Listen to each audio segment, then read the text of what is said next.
The earth is scarred by time. A massive fissure cuts through the Dong Van Karst Plateau in northern Vietnam. This is the Tu Sang Canyon. It plunges nearly 1,000 meters down from the jagged peaks to the emerald currents of the Noke River. Geologists say this tectonic rift was formed millions of years ago. To the modern traveler standing on the high pass of Mapi Leng, the river looks like a thin green thread. They take their photographs from above and move on. But at the absolute bottom of this abyss, a different reality exists. Sunlight is a rare visitor here. The vertical limestone walls form a tight funnel, trapping the cold air and blocking out the sky. For most of the day, the bottom of the canyon is swallowed by a deep, heavy shadow. The temperature drops sharply near the water. The damp chill seeps into the porous rock. It is an environment of profound isolation.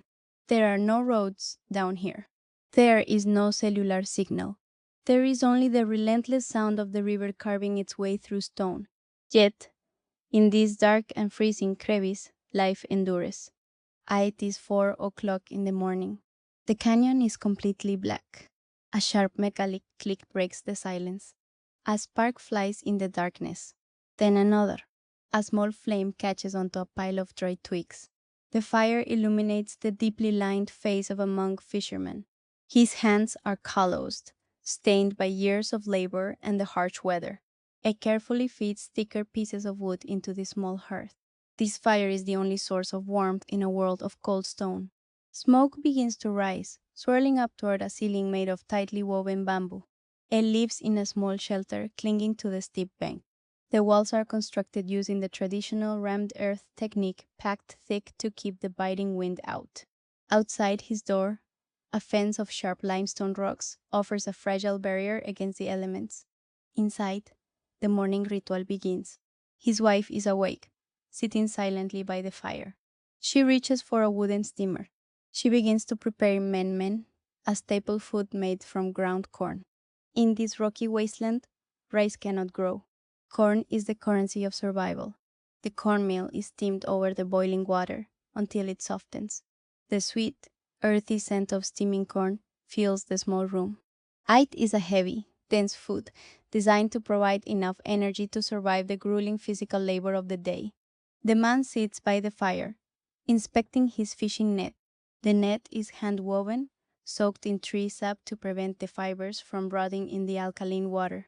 He runs his rough fingers along the edges, feeling for any tears. Every tool he owns has a purpose. Nothing is wasted. He picks up a heavy wooden paddle. It is carved from the hardwood of the ironwood tree, incredibly dense and heavy. He steps out of the warm shelter into the freezing dawn. The air is thick with mist rising from the river surface. He walks carefully down a narrow, treacherous path of wet, moss-covered rocks. One slip here could be fatal. He reaches the water edge. A small, fragile bamboo raft is tied to a protruding rock. The water is ice cold, fed by melting snow and mountain springs far upstream. He unties the raft and steps onto the damp bamboo. The raft sinks slightly under his weight, the cold water washing over his bare feet. He does not flinch. His body has long adapted to this extreme environment. He pushes off the bank with his heavy paddle. The raft glides silently into the thick fog. He is completely enveloped by the mist.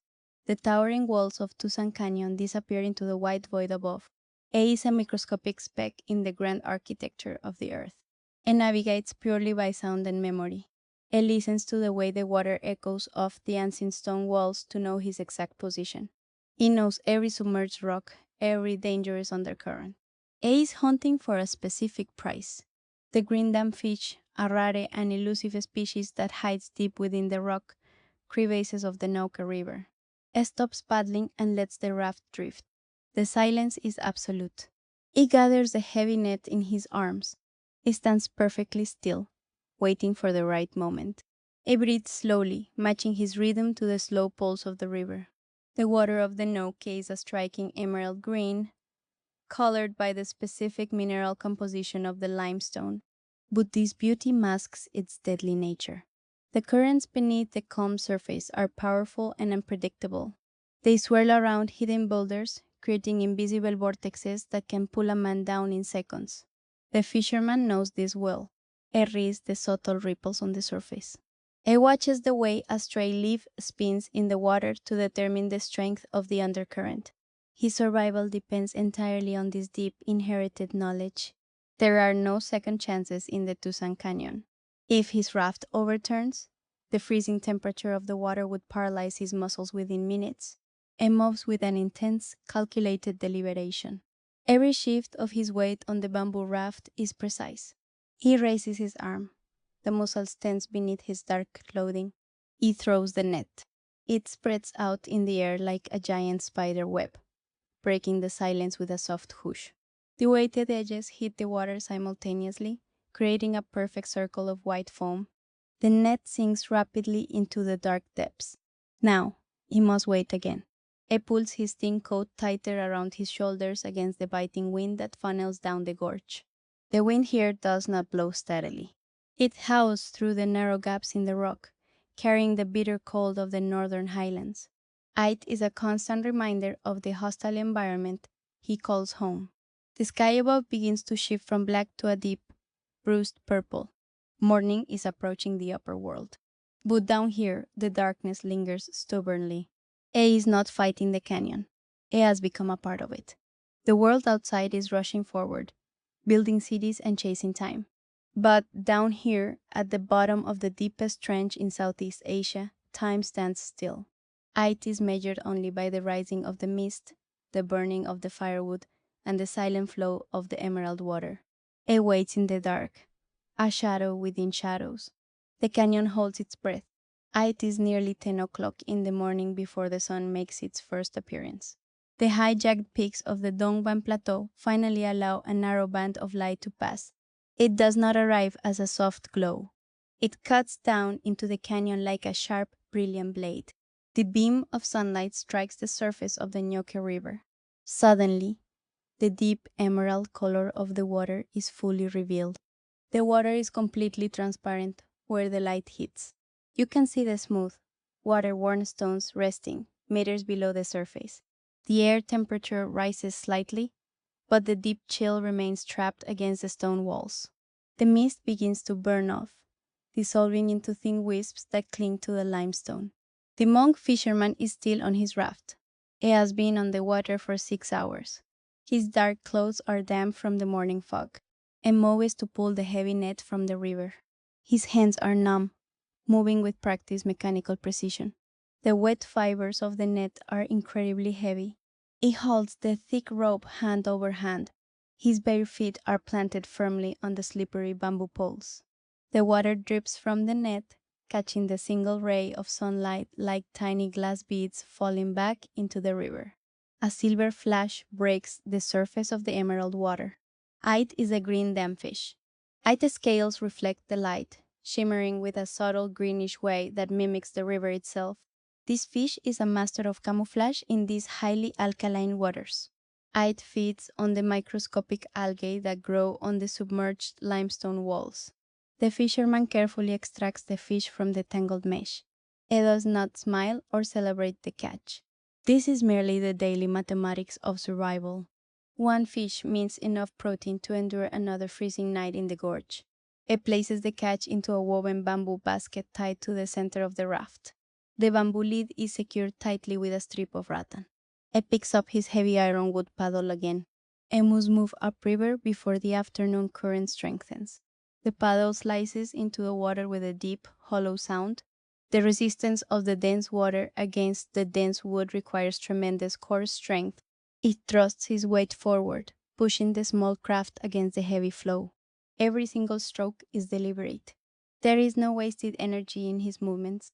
He navigates close to the vertical cliff face to avoid the strongest part of the central current.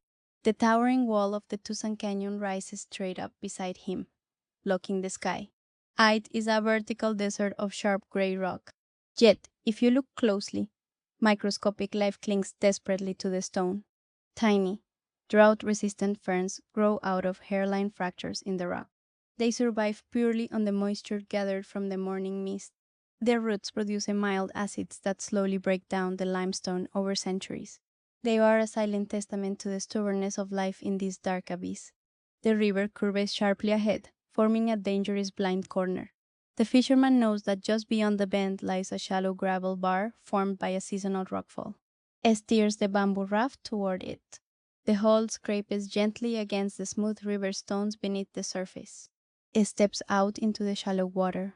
The cold bites instantly through his skin, reaching deep into the bone. He pulls the raft onto the wet stones to secure it against the current. He needs to repair a small tear in his net caused by a sharp underwater rock. He sits on a large, flat limestone boulder that has absorbed a tiny fraction of the sun's heat. From a small pouch tied to his waist, he takes out a wooden needle and a spool of strong hemp thread. His dark eyes are intensely focused on the damaged mesh. He weaves the thick thread through the broken fibers with astonishing speed. His fingers, though thick and deeply calloused, move with the delicate precision of a master weaver. The silence around him is absolute, broken only by the steady rushing of the water over the gravel bed. Above him, a single mountain eagle circles high in the narrow strip of blue sky. It is a silent observer of this completely isolated world. The fisherman does not look up at the bird. His reality is firmly bound to the water, the net, and the stone. He finishes the repair and bites the tough thread to snap it. He inspects the knot, satisfied with its tight tension. He folds the heavy net carefully, preparing his body for another cast. The narrow band of sunlight has already moved across the river surface. It is slowly climbing the opposite wall of the massive canyon. The period of direct, warm light is incredibly brief down here. Soon, the heavy shadow will descend again, swallowing the river. It pushes the raft back into the deeper, darker water. He steps aboard, balancing perfectly as the bamboo craft wobbles under his weight. He begins to paddle back toward the center of the deep channel. The emerald water turns almost black as the shadow creeps across its surface. The ambient temperature drops immediately once the sun disappears behind the high peak. The brief window of warmth has permanently closed for the day. He must catch more fish before the evening wind begins to funnel aggressively through the gorge. He scans the water surface, reading the invisible maps drawn by the shifting currents. He relies on a sensory memory passed down through generations of river dwellers. He is completely disconnected from the frantic, noisy pace of the modern era. Here, human progress is not measured in speed, technology, or accumulation of wealth. It is measured in absolute patience. It is measured in the quiet ability to withstand the freezing cold and outlast the long darkness. The dark water swirls continuously around his heavy wooden paddle. He raises the heavy net once more, preparing to strike. The heavy net hits the water for the final time today. It sinks into the deep emerald current. By 3 o'clock in the afternoon, the sun completely vanishes behind the western ridge of the Mapileng Pass. The brief window of daylight is over. A deep, sudden shadow falls over the entire Tucson Canyon. The temperature plunges almost immediately. A cold, damp wind begins to funnel through the narrow gorge. The fisherman feels the shift in the air pressure. He begins to hold the net up. His wet clothes cling to his shivering body. His bare feet are completely numb against the freezing bamboo deck. The net breaches the surface. Inside the tangled mesh are 4 green damfish. Their silver and green scales glint faintly in the fading ambient light. It is a modest catch, but it is enough to sustain his family for another day. He carefully removes the fish and places them into the woven basket. He unties the bamboo raft and pushes against the strong current. The journey back to his small shelter is physically demanding. He must paddle upstream against the heavy flow of the Noke River. The water grows darker, almost black in the deep shadows.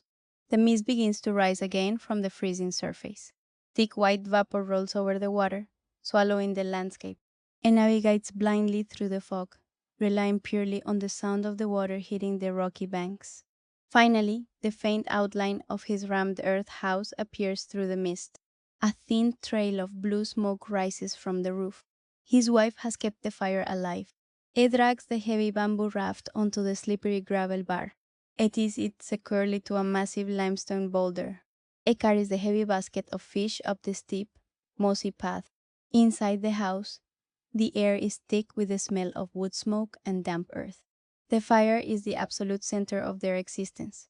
The woman takes the basket of fish. She moves to the edge of the river bank to clean them. She uses a small, sharp knife to scale and gut the fish on a flat stone. The freezing river water washes the blood away instantly. She works quickly and efficiently. She brings the cleaned fish back inside the warm shelter. In this isolated environment, nothing can be wasted. They do not have electricity. They do not have refrigerators. They rely on ancient methods of food preservation. She rubs coarse rock salt into the flesh of the fish. She adds wild mac can seeds, a type of forest pepper gathered from the high mountain slopes. The seeds have a sharp, citrusy aroma that cuts through the smell of raw fish. She skewers each fish on a thin bamboo stick.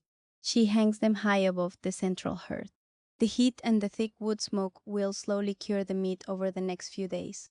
These smoked fish will be their vital protein source during the heavy monsoon season when the river becomes too dangerous to navigate.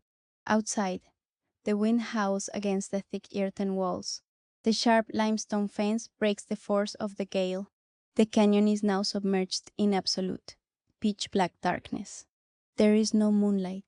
The towering vertical walls block out the stars. The only light in this entire abyss is the dim orange glow of their hearth fire. The world of modern cities, with its neon lights and constant noise, feels like a distant hallucination. Either human existence shrinks down to the small radius of warmth provided by burning wood. The man sits by the fire, inspecting his callous hands. The deep cuts from the hemp rope are a permanent map of his labor. His young son sits beside him. The child watches the flames intently. He is learning the silent language of survival. He learns how to read the color of the smoke to know if the wood is too damp. He learns how to braid strong ropes from dried vines. He learns that the river is both a provider and a merciless force. There are no schools down here in the deep gorge. The canyon itself is the only teacher. They eat their evening meal in complete silence. The heavy steamed corn provides a slow, enduring heat in their stomachs. A small piece of smoked fish is shared among them. The taste of salt, smoke, and forest pepper fills their mouths. It is a harsh, primitive life, stripped of all modern comforts. But it is also a life of profound clarity. There is no anxiety about the future, only the immediate reality of the present moment. The weight of the geology above them is almost suffocating. Nearly 1,000 meters of solid limestone press down on this narrow trench. The rocks hold the memory of ancient oceans, long dried up and thrust into the sky by tectonic collisions. Now they form a vertical prison that dictates every aspect of this family life. The atmospheric pressure at the bottom of the gorge is heavy and damp. It settles into the lungs and joints. Yet, the monk people here do not complain. Complaining expends energy. Energy is reserved only for survival. The fire crackles loudly, sending tiny sparks floating up into the dark rafters. The river roars incessantly just a few meters away from their door. They lie down on thin wooden planks, wrapped in heavy, hand-woven hemp blankets. The thick earthen walls absorb the sound of the wind. They sleep deeply, exhausted by the relentless demands of the river. Tomorrow, the cycle will begin exactly as it did today. Before the sun can reach the bottom of the canyon, the fire must be lit. The net must be thrown. The emerald water must be faced once again. This is not a battle against nature. It is an ancient, unspoken pact with the stone and the water. They endure because they must. They survive because they have become indistinguishable from the canyon itself. The rhythmic sound of the river acts as a constant lullaby. It is a sound that has not changed in a million years. The water carving the stone resisting the water, and the humans caught in the middle, adapting perfectly to the silent forces of the earth. For those of us living above the rim, this canyon is a breathtaking spectacle. But for them, it is simply the entire universe. The fire slowly burns down to glowing red embers. The shelter grows progressively colder as the night deepens. Outside the rammed earth walls, the Ñoque River continues its endless carving of the limestone. The acoustic properties of the canyon change at night. Without the interference of the wind or human activity, the sound of the water becomes heavier. It echoes differently against the freezing rock face. It is a constant, low-frequency roar that vibrates through the ground. The nocturnal ecosystem of the Tucson Gorge awakens. It is a world entirely hidden from human eyes. Microscopic blind insects crawl out from the deep fractures in the stone. Small, paleamphibians move slowly across the wet gravel. They hunt in absolute, unbroken darkness. High above, on the vertical cliffs, rare species of bats detach from their roosts. They navigate the narrow, twisting airspace of the canyon using high-frequency echolocation. They hunt the insects that swarm near the water surface. The fisherman and his family sleep through this unseen flurry of life. Their heavy hemp blankets provide the only defense against the penetrating dampness. The hemp fibers are woven tightly, a process that takes the women of the village months to complete. Every single thread is a product of intense manual labor. The hemp plants are grown on the rare, flat terraces far above the canyon. They are harvested, dried, and the fibers are stripped by hand. The women boil the fibers in ash water to soften them. They spin the threads using a simple wooden drop spindle. They dye the fabric repeatedly using natural indigo leaves. This creates a deep blue-black color that absorbs precious heat. This clothing is not a matter of style. It is a heavily engineered survival tool. It protects their skin from the sharp rocks, the biting insects, and the freezing fog. The physical toll of living at the bottom of the gorge is severe. The constant exposure to cold water and high humidity leads to early onset arthritis. The fisherman joins Ache with a deep, dull pain. His bones carry the chill of the river even when he is sitting by the fire. Yet there is no alternative. To leave the canyon means living the only life they understand. It means abandoning the ancestral knowledge that keeps them alive. The history of human settlement in this gorge is not recorded in books. It is etched into the callous hands of the people. It is built into the thick earthen walls of their shelters. It is woven into their heavy fishing nets. Generations ago, during times of conflict or severe famine on the high plateau, some families descended into the abyss. They sought refuge in the most inhospitable place imaginable. They traded the dangers of the human world for the merciless indifference of the river. Over time, their bodies adapted to the extremes. Their lung capacity increased to handle the heavy, damp air trapped in the gorge. Their eyesight sharpened to navigate the persistent, thick gloom. They became an integral part of the Tucson ecosystem. They do not take more from the river than they absolutely need. There is no commercial fishing down here. There is no massive extraction of natural resources. The scale of their impact is microscopic. A single family, a single bamboo raft, a few fish a day. The immense river easily absorbs their gentle presence. As the night progresses, the temperature hits its lowest point. It hovers just above the freezing mark. A thick layer of white frost begins to form on the sharp limestone rocks outside. The wooden paddle resting against the exterior wall becomes coated in a thin layer of ice. Inside the dark shelter, the man shifts in his sleep. He instinctively pulls the thick hemp blanket closer around his young son. Even in unconsciousness, his mind remains tied to the environment. He listens to the sound of the river filtering through the thick earthen walls. He is listening for any sudden change in the pitch or volume of the rushing water. A sudden, violent roar could indicate a flash flood originating miles upstream. During the heavy monsoon season, the Tucson Canyon becomes a deadly trap. Massive rains on the distant mountain peaks funnel millions of gallons of water into the narrow gorge. The water level can rise several meters in a matter of minutes. The calm emerald surface transforms into a violent, churning, muddy torrent. Entire massive trees are uprooted and smashed brutally against the stone walls. Boulders, the size of small houses, are pushed along the riverbed by the sheer, crushing force of the current. During those terrifying months, the fisherman must completely abandon the river. He pulls his fragile bamboo raft high up the steep bank. He ties it securely to the deep roots of the strongest ironwood trees. The family retreats entirely into their rammed earth shelter. They rely solely on the smoked fish, the dried cornmeal, and the rainwater collected in large wooden barrels. They sit in the dim darkness, listening to the violent fury of the earth tearing at the walls outside. They wait with absolute patience for the flood water to recede. They wait for the deep emerald color to return to the river. It is a brutal cycle of intense physical activity followed by forced, terrifying isolation. But tonight, the river remains relatively calm. The dry winter season holds the destructive water in check. The biting cold is their primary adversary right now. The frozen hours drag on in absolute, unbroken silence. Far above the canyon rim, the modern world continues its frantic rotation.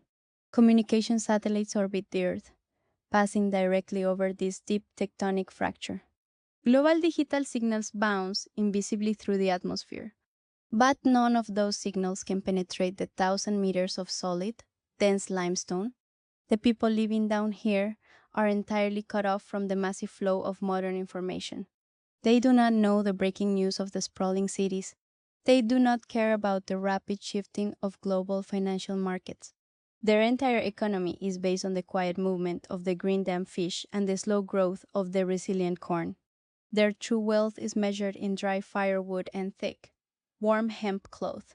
Their greatest success is simply surviving to see another cold sunrise. The deep blackness of the narrow sky slowly begins to thin. The distant stars, invisible from the canyon floor anyway, begin to fade into a dark gray expanse. Another brutal day is approaching the high peaks of the Dongban Plateau. The ancient cycle of survival is about to reset. The Tucson Canyon is a massive geological scar on the face of the earth. It is a violent tear in the tectonic plates, a permanent record of the planet's restless crust. But for the people living at its very bottom, it is not a wound. It is a cradle. It provides the exact amount of water, shelter, and isolation needed to sustain their ancient way of life. They do not seek to conquer this extreme environment. The concept of conquering nature does not exist in their vocabulary or their philosophy. They know that the river and the stone will always win. The geology is too massive, the climate too severe. Instead, they have chosen a path of absolute surrender and meticulous adaptation. They shape their houses from the mud of the riverbank, packing the earth tightly to block the freezing winds. They weave their clothes from the resilient hemp plants that grow on the high, arid slopes. They feed their bodies with the rare green dam fish that hide in the deep emerald currents. They have become completely indistinguishable from the landscape they inhabit. They move with the quiet deliberation of the river itself. If they were to disappear tomorrow, the canyon would simply close over their memory. The heavy monsoon river would wash away the rammed earth walls within a single season. The sharp limestone outcroppings would reclaim the narrow, moss-covered paths. The microscopic ferns would overgrow the ashes of their fires. There would be no massive monuments left behind. There would be no permanent structural alterations to the gorge. And perhaps that is the ultimate form of respect for the natural world, to live deeply, quietly, and leave no permanent scar of your own. We live in a modern era that is obsessed with speed, visibility, and total control over our surroundings. We measure our lives by the rapid accumulation of digital moments and constant, frantic movement. We fear silence and emptiness. We build massive concrete cities to insulate ourselves completely from the terrifying power of the natural elements. But looking down into this dark, freezing gorge, those modern anxieties seem incredibly fragile and distant. The monk family sitting quietly by their small wood fire possesses a different, older kind of wealth. It is the wealth of absolute physical presence and environmental awareness. They are acutely aware of every subtle shift in the atmospheric pressure. They know the exact temperature of the emerald water before they touch it. They understand the complex, silent language of the eroding stone. Their daily survival requires a level of physical endurance and mental fortitude that the modern world has largely forgotten. They do not have the luxury of distraction. Every action, from tying a knot to casting a net, carries the weight of life and death. They are the invisible keepers of the canyon. They hold the fragile line between human existence and the raw, unyielding forces of the deep earth. As the first faint, gray light of a new dawn begins to touch the highest peaks of the Dongban Plateau, the fisherman is already awake. The small fire in the hearth is lit once again. The heavy wooden paddle is lifted from the frosted ground. The fragile bamboo raft is pushed back into the dark, freezing water of the Nyoke. The ancient cycle of survival begins anew, exactly as it has for centuries. It is a brutal, physically demanding, and profoundly quiet existence. It is a powerful reminder that the human spirit can take root and endure in the most unforgiving corners of the planet. There is a deep dignity in their silent struggle. If you found value in this slow, observational journey into the deep gorge, consider subscribing to the channel. We will continue to travel to the furthest, most isolated and extreme regions of the world. We will quietly observe the people who live far beyond the reach of modern asphalt roads and digital signals. We will document their ancient methods of survival and their enduring, respectful connection to the natural world. Our goal is not to romanticize their hardship, but to bear witness to their incredible resilience. Thank you for watching and for taking the time to understand a life lived at the very bottom of the earth.